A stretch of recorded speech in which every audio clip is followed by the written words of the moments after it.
là aussi saluer et remercier de l'honneur, l'amitié qu'elle nous fait d'avoir accepté notre invitation, le professeur Marie-Jeanne Click de New York. C'est dans le monde de la dictologie une personnalité extraordinaire, presque mythique. Et elle a participé, elle était toute jeune, aux travaux de l'équipe pionnière, fondatrice, avec Vincent Dole et Marie-Lise Vander, à la découverte des propriétés thérapeutiques dans les additions de la méthadone.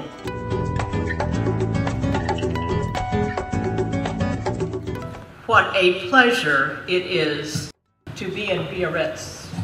I have never been here before. I have been to THS 3 times, in 95, 97, and 99, in the south of France. And I find that the meeting now has grown and matured to a very exciting one that balances science and clinical research with humanism and concern for the patient and concern for society as a whole. I do not wish to put down the early days of THS when this organization was new and I came to the 2nd, 3rd, and 4th meeting. It was unbelievably courageous. France had only recently accepted the concept of pharmacotherapy to be combined with behavioral treatment for addictions.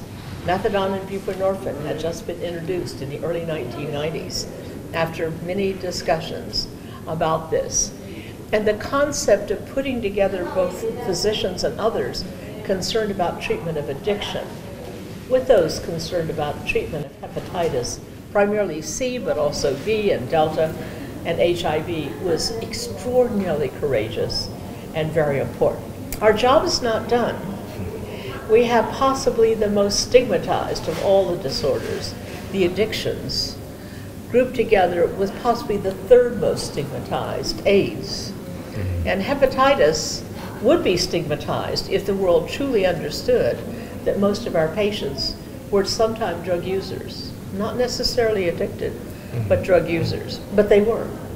And we know that the epidemiology of hepatitis C, and to a lesser extent the epidemiology of HIV, are involving intravenous drug use as well as cocaine use and other drugs of abuse, which change behaviors and or actually offer parental introduction of virus, critical for C. So I think the meeting is extremely fine. I thought I would share with you tonight some of the early facts about treatment. Vincent Dole was a metabolism expert at the Rockefeller Institute for Medical Research. He did volunteer work on the Health Research Council of the City of New York. And they identified that the #1 problem in New York area not being addressed and not being carried out with research was heroin addiction.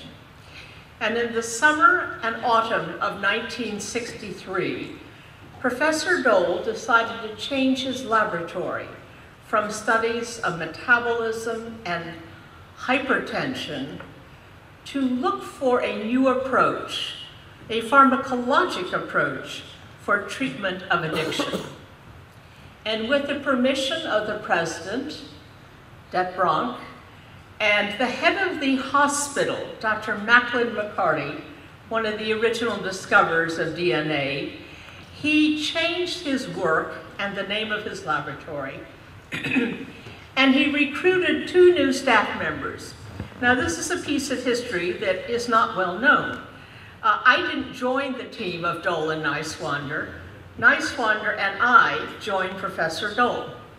We were both recruited in the autumn of 1963. Marie was a psychiatrist who had been working both on the streets of New York, the hospitals of New York, and had spent some time working at the United States Public Health Service Hospital in Lexington, Kentucky. She worked there, but was disappointed because they were not looking to treat addiction. They were looking at Lexington to develop a non-addicting pain medication. She came back to New York, wrote a book which was entitled The Addict as a Patient, which I commend to you all.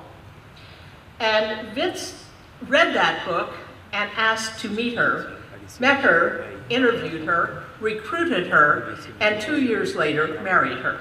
I was across the street at Cornell, New York Hospital. Vince wanted very much to have 2 young people work with him on his team, in addition to a psychiatrist, Marie, who knew something about addiction. The chairman of medicine said he couldn't allow 2 people to go, but he would allow 1, and all of the house staff wanted to go to do research at the Rockefeller University. To be very honest, I'm not sure we even understood what the topic would be, but we all decided that we would like to be there. Vince Stoll interviewed each one of us and selected 2, and the chairman of medicine selected me because I was a woman, the only woman on the house staff back then, and I would not be drafted. Now this actually is an archival picture, and many of the comments and slides I'm presenting you today, I presented a year ago at a much sadder presentation. It was the memorial for Professor Dole, who had died a year before that. This is Vince, Marie, and myself in '64. And I think in retrospect, probably the most important thing we did at that time was to change the whole concept of addiction, change it to formulating the idea that addiction is a disease, a metabolic disease of the brain, but causing drug hunger, drug craving, and drug self-administration, and that addiction was not simply a criminal behavior or weak personality disorder. Although there could be comorbid conditions, it was driven by the drug interacting with the brain and changing the brain, our early hypothesis. And the early chronology of our research began in January of 1964, conducted at the Rockefeller Hospital, and in the first 6 months, we actually had a proof of concept. That is, that one could use a pharmacotherapy with what we guessed was an opioid receptor directed, but didn't know then because opiate receptors had not been identified and were not to be definitively until 1973. But we wanted a medication directed at the same place morphine went, then heroin went, and we called that the opiate receptor.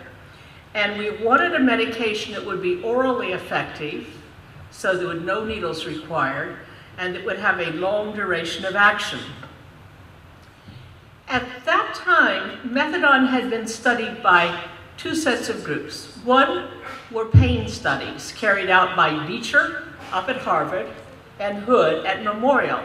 And they had both intriguingly found that if methadone, which had been brought back by the US military from Germany, made by the Bayer Aspirin Company, when they studied it in opiate-naive individuals, they found that pain relief occurred for only 6 hours. But if they gave 3 or 4 doses a day, like you would with morphine, respiratory depression would occur in the opiate-naive individual. And then, and now this many years later, I will say that I think our FDA and every FDA equivalent should say never give methadone to an opiate-naive individual. Give it to persons that have experienced opiates either for management of pain or for the treatment of addiction. Not to be discussed at this meeting, but